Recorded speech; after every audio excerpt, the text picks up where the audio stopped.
दुपारच्या जेवणासाठी काय बनवताय? काय करू? काजूची भाजी ओल्या. मॅट झाला तुझा आताशे काजू ओले काजू आणलंय. भारीच गो. खैसून आणलं? हे घ्या.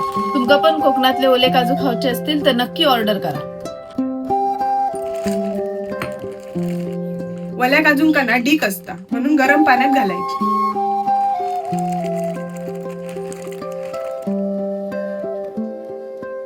हातात खोबरेल तेल लावायचा म्हणजे डीक नाही लागत.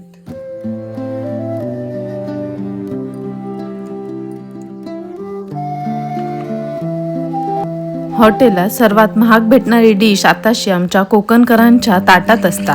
हीच डिश आज आम्ही पण बनवलेलं आणि आता तुमका पण दाखवतो कशी बनवलं. हयसर वाटण्यासाठी 2 उभे कांदे चिरून घेतलं आणि ते चांगले लाल बुंद होईपर्यंत भाजून घेतलं आणि त्या भाजलेल्याच कांद्यात लसणीचे पाकळे आणि आल्याचं तुकडं टाकलं आणि वरसून ओला खोबरा आणि ओला खोबरा पण चांगला खरपूस भाजून घेतलं आणि भाजलेला खोबरा पाट्यावर वाटून घेतलं.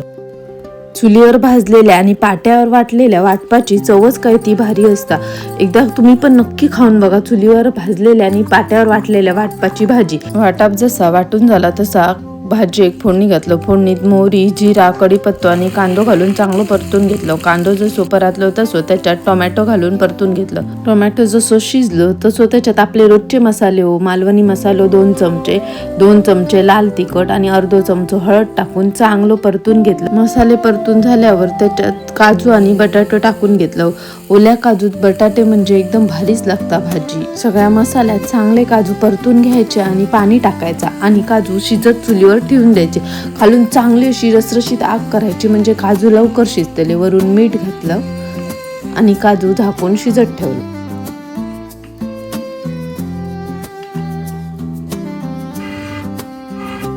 सर झाकण उचलल्यावर जो काय वास येतो तो भाजीचो हा मस्तच.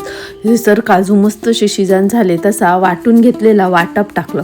वाटप टाकून चांगला परतून घेतलं आणि त्या वाटपात पाणी घालून जरा शिजत ठेवलं. आमची आजी म्हणायची जोपर्यंत कोकमाचा वास हाताक येणार नाही तोपर्यंत जेवणाक चव येणार नाही म्हणून त्याच्यात 2 कोकमा पण टाकलं. कोकमा टाकून भाजी शिजली तशी वरून कोथिंबीर घालून झाली तयार भाजी. जो काय वास सुटलेलो भाजीचो घरभर हा भारीच एकदम येत होतो वास.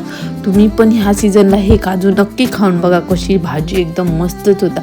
चिकनला पण पाठी काढणारी 1 नंबर भाजी आहे.